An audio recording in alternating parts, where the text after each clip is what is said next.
Bonjour et bienvenue dans un nouveau numéro de Tram en commun. Vous l'aurez deviné, évidemment, nous sommes au musée des transports en commun de Wallonie. Nous sommes de retour ici, pourquoi? Parce qu'il y a pour le moment, au milieu de ces traces du passé et de la mobilité du passé, une exposition consacrée au tram de Liège et à l'avenir de la mobilité en région liégeoise. Elle s'appelle Amstramgram et c'est le propos de l'émission de ce soir.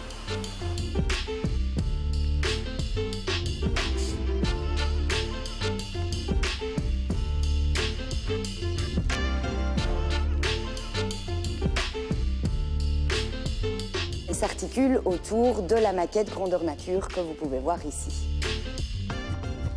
Tout autour, il y a une série de dispositifs interactifs et d'informations à travers des panneaux à découvrir pour comprendre l'histoire du tram, mais aussi quels vont être les avantages et pourquoi remettre un tram en circulation à Liège aujourd'hui.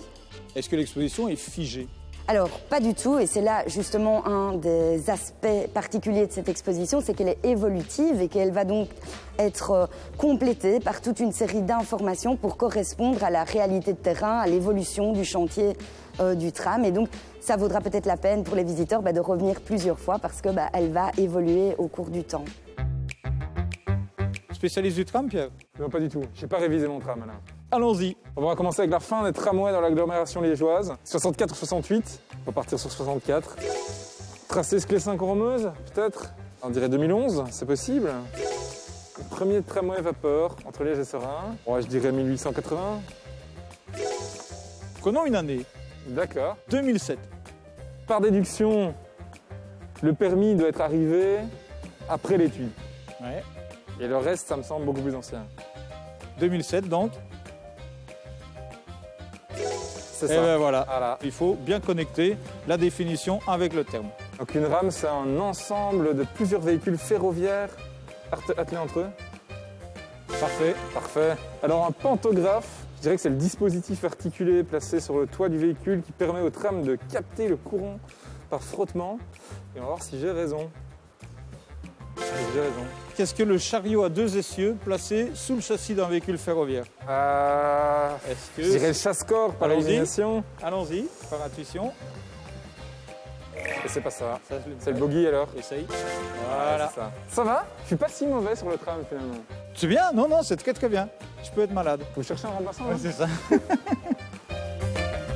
En complément à cette exposition sur le futur tram de Liège, l'histoire du tram à Liège, la ligne du tram et puis quelques extraits d'émissions, il y a aussi dans ce musée des transports en commun une exposition qui évidemment a tout son sens en lien avec ça, c'est l'exposition consacrée à la mobilité durable. On va en parler avec Lara. Lara, bonjour. Bonjour Alain.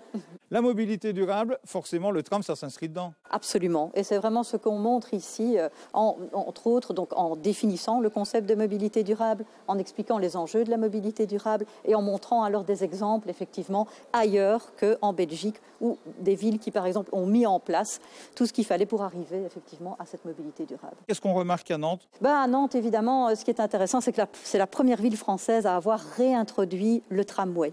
Donc ça c'est déjà une première chose, mais ils ne se sont pas arrêtés là, ils ont aussi développé un réseau cyclable très important et des pôles d'intermodalité aussi très efficaces. Gand aussi est vraiment un très bon exemple en matière de mobilité durable, donc avec des plans en fait vélo, mais surtout une restriction très importante de la circulation automobile. Et bon, la dernière modification importante qui a été effectuée à Gand, c'est cette histoire de découpage par quartier. Donc on peut circuler en voiture à l'intérieur d'un quartier, mais pour passer d'un quartier à l'autre, on doit reprendre le ring, ce qui complique la circulation automobile, décourage et favorise le mode doux.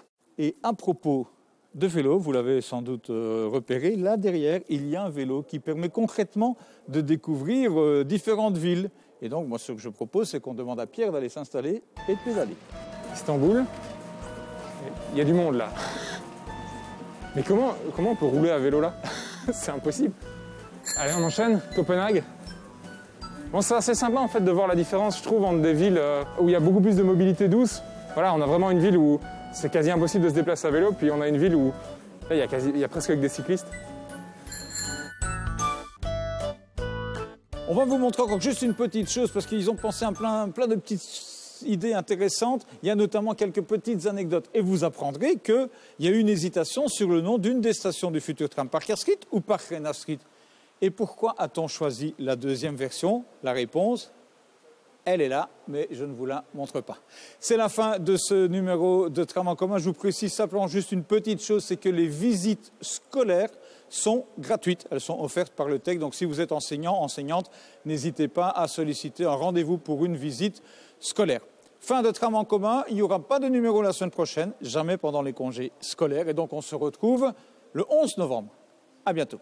Le tram, on l'a toutes et tous en commun.